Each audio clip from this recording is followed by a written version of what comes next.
symptoms are really your body's way of trying to help itself and repair any damage and protect itself. And whenever you are experiencing these symptoms, that is a clue and an indication to you like, hey, my body is having to do something to try and fight something off or protect itself in some way.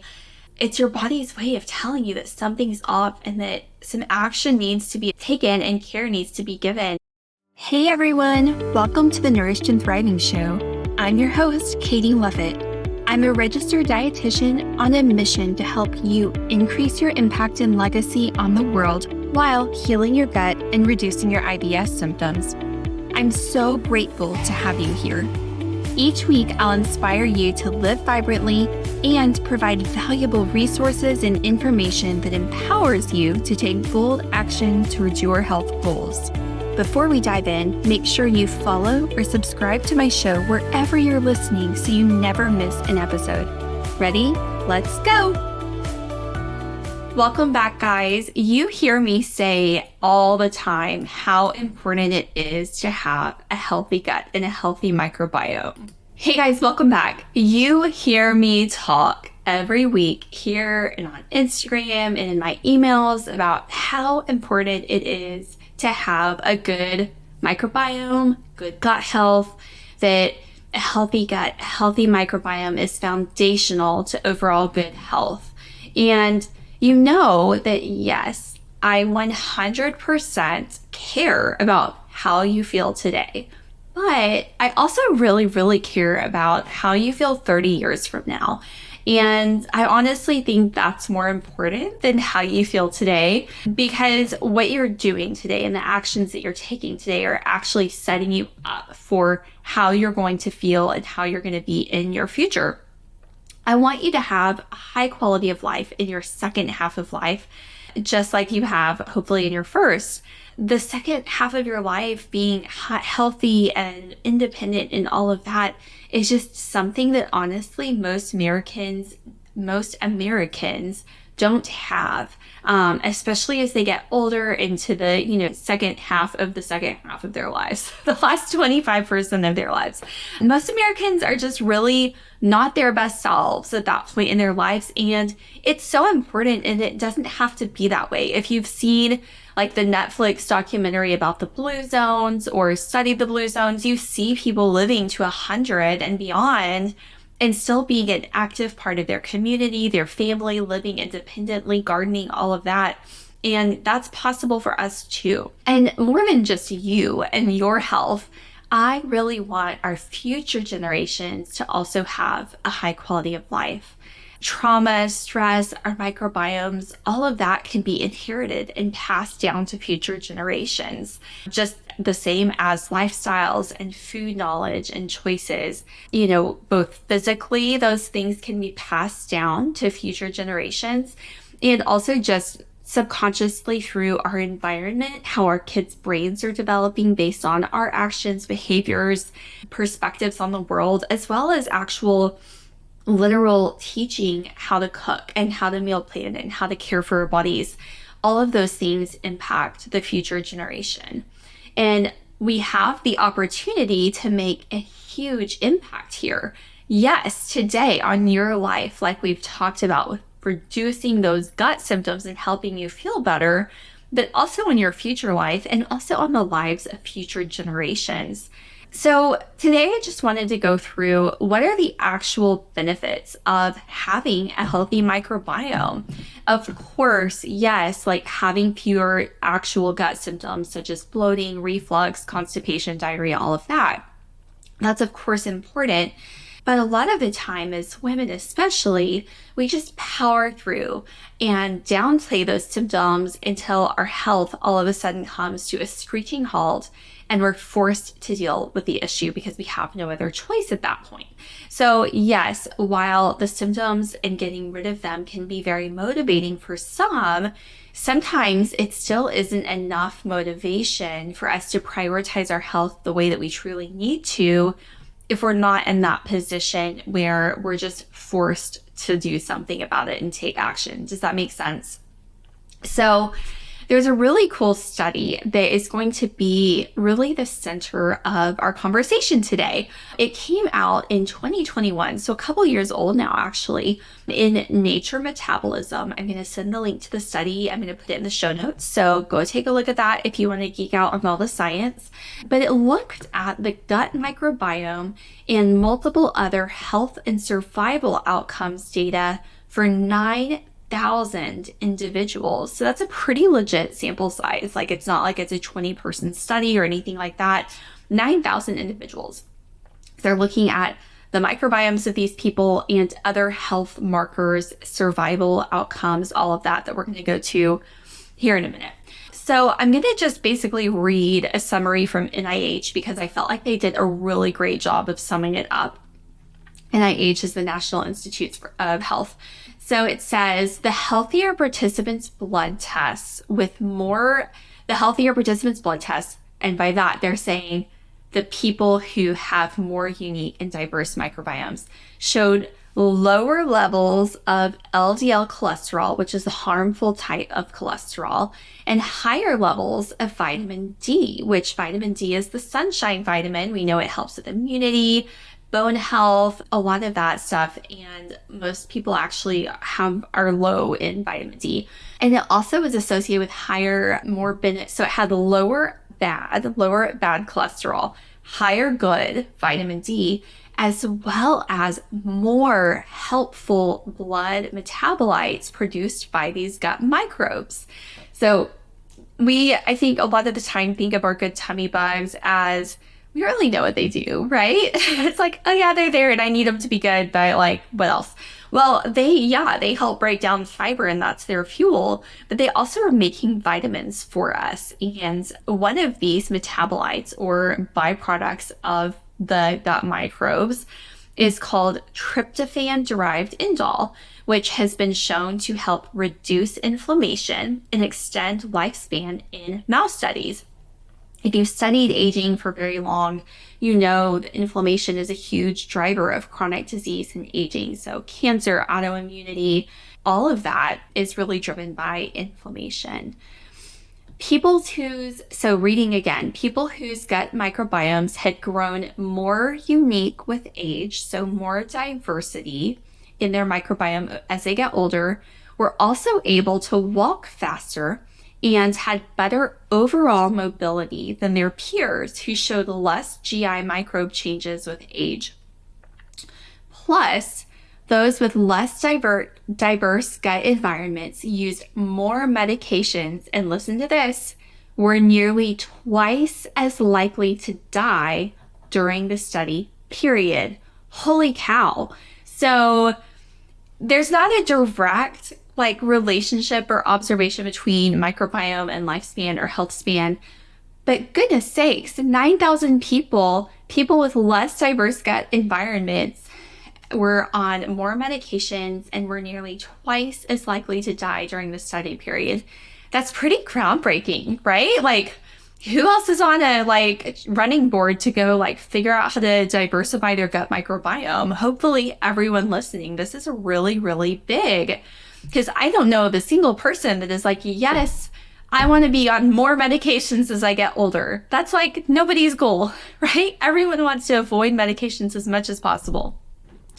Let's talk about the walking speed part for a minute, because that may have just glossed over for you. So let me go back and reread this. So people whose gut microbiomes had grown more unique with age were able to walk faster and had better overall mobility than peers who showed less GI microbe changes with age.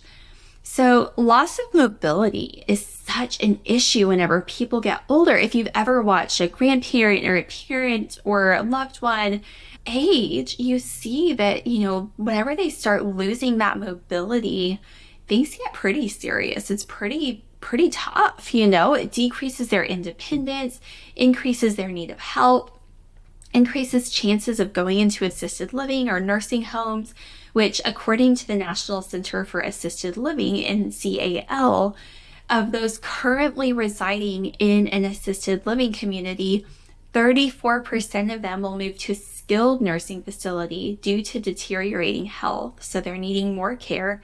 And 30% of those in an assisted living community will die. So that's, 64% of people in assisted living will either move to higher levels of care or pass away in assisted living. The mortality rate of individuals moving into a skilled nursing facility of death within the first 12 months is as high as 50 to 60%. And it says the mortality rate is even higher in the first 6 months. So that was the rate for the first 12 months. So it's like 50 to 60% of people moving into a skilled nursing facility will die within the first year of being there. And it's just because they're losing that independence, that mobility, all of that. Walking speed has also been studied and directly correlated with life expectancy. So, it's subtle, like it's really small changes and not necessarily something that you would be able to notice a lot of the time. But being able to walk quickly helps with coordination. It helps, with muscle strength, all of that. Like all of those factors go into how fast you can walk. So it's a really good indicator of how coordinated are you, how rapid is your brain functioning, how much strength and balance do you have in your muscles. So it's really been directly correlated with life expectancy. How many times also do you hear about someone older losing their balance? They were walking and they just got, they lost their balance or they slipped and they weren't strong enough to catch themselves. They broke a bone, they fell and broke a hip. That can be life-altering, life-changing for, a lot of people. It's really, really important. So the fact that someone with a more diverse gut microbiome is more mobile and able to walk faster is huge, you guys. I hope I've impressed the importance upon every single listener today, how important a diverse microbiome is, not just in avoiding gut symptoms. It's like we don't want to just avoid pain. We want to move towards pleasure, and having a good, pleasurable life as we get older depends on having good gut health. Are you seeing the connections here? So hopefully you're saying yes. If not, pause here, go back and re-listen to the first half, maybe click on the link in the show notes and read the study for yourselves. And maybe you'll be, convinced that this is something that is really worthy of your time and effort and attention. So, okay, if you are convinced and you're not pausing and going back and re-listening to everything I just said, reading all of the research for yourself, let's talk about what do we do. Okay, Katie, you've beat this into my head that I really need to have a diverse, healthy, robust microbiome. What do I do? Well, I'm going to give you 3 things that you can start doing today, right now. First of all, listen to your symptoms. I just saw a post from a functional oncologist who I really respect, who said, just to quote her, symptoms are feedback for change. And this is so true. And this is something I say in a different way a lot of the time. I think I just quoted her because sometimes hearing things in a different way can be really, really powerful. I say this a lot, to you guys too, I try and use analogies and stories and in ways that make some more sense to you guys. But symptoms are not just there because your body hates you or it's rebelling against you. Symptoms are really your body's way of trying to help itself and repair any damage and protect itself. And whenever you are experiencing these symptoms, that is a clue and an indication to you hey, my body is having to do something to try and fight something off or protect itself in some way. It's your body's way of telling you that something's off and that some action needs to be taken and care needs to be given. So if you're experiencing digestive symptoms or other symptoms throughout your body, listen to them and take action now. It's not something that most of the time will fix itself. These symptoms may come and go or change some over time, but the actual underlying problem behind those symptoms is still going to need to be addressed. Number 2, the second thing you can do is manage your stress. I know people say this without actually telling you how to do it, but there's actually quite a lot of research and information and helpful, tips and resources out there for you now to do this. If you look, we really live in a time where a lot of people wear busyness and stress like a badge of honor, especially women. I do think that this is changing, and I love seeing the energy behind a lot of people saying, no, like, we're not doing this anymore. We're stopping, like, we're changing the dynamic and we're changing the narrative on this, like, stress is good thing. So it's great, but we're not there yet. Women tend to put our health and our needs on the back burner and really almost martyr ourselves for the sake of caring for others. But it has to stop. It just has to stop. You can care deeply for others and help meet their needs while also meeting your own. That's not selfish, and it doesn't have to be either or. It can be both and. And let me tell you, if you're a mama, going back to generational health, your kids need to see you taking care of your own health. Because if they don't see that, if they see you putting your health and your needs on the back burner repeatedly and your health declining, what kind of mother are they going to be? Or what kind of father are they going to be? They're going to recreate what they see and what they experience. And I don't think that any of us would wish or hope that our children ever disregard their own health or don't take care of themselves in the future. So what can you do to help maintain your stress and manage your stress and prioritize your health? And I get it, we're busy. We've got a lot of demands on us, but there are things you can do to take back a little bit of this priority on yourself. First, I'm going to just give you a few ideas to get you started. There's so many more. Set and maintain healthy boundaries. Spend time in nature. Set your priorities and stick with them. Decide what is a priority and what is not, and make no without explanation a common word in your vocabulary. And I should have said, make no without explanation or apology a common word in your vocabulary. If it doesn't align with your priorities, it's a no. Simple as that. Breathe deeply, laugh, belly laugh, live fully. All of this is so good for our bodies. Live in joy every day. Create peace in and around yourself. And that is serving your family so well too. The third thing is feed your good tummy bugs. You cannot take a probiotic every day and continue living the way you were living and hope for the best. Your good tummy bugs thrive on the same good things that you thrive on. So lots of colorful plant foods. Aim to eat at least 30 different plant foods every single week. Chew your food really well. Lower your stress like we just talked about. Get good quality sleep. Get vitamin D, the sunshine vitamin, and your good tummy bugs will help with that too. Take a look at what's in your personal care products, what's in your cleaning products, what's in your cookware, how good is your water quality. Take a look at everything that is around your physical body, and also examine your thoughts and your emotions. These can have a huge impact on our physical health as well. If you have these negative thought loops, personal trauma that you haven't healed and worked through that you're allowing to stay in your life, this has a physical effect on you, actually. And maybe that'll be another good episode in the future. Actually, movement and exercise. Move your body every day. If you really are like, that sounds great, I have no idea how to do any of this, I don't know how to prioritize this stuff, or maybe I feel like I'm doing all of these things and I'm still struggling, gut rehab is for you.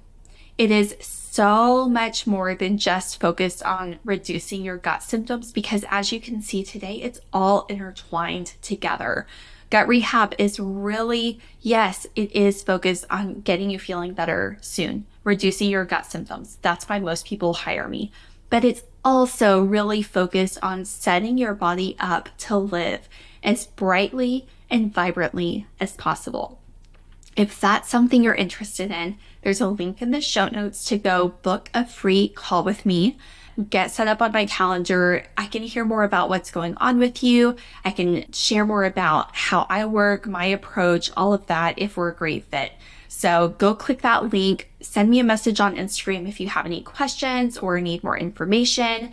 And I hope you guys all go out, pour your hearts out into others, preserve and maintain your own health so that you can show up as your very best self. We'll talk soon. Thank you so much for listening to the entire episode.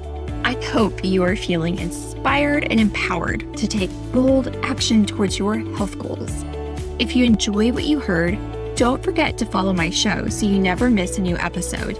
And it would mean the world to me if you left me a review so others knew what to expect from my show. Last, get in touch. Let me know what bold action you're taking. Let me know how you're inspired. Follow me on Instagram at the_healthygut_dietitian. I've put a link in my show notes for you so you can simply click and follow. Come say hi. I respond to all my messages and I can't wait to get in touch.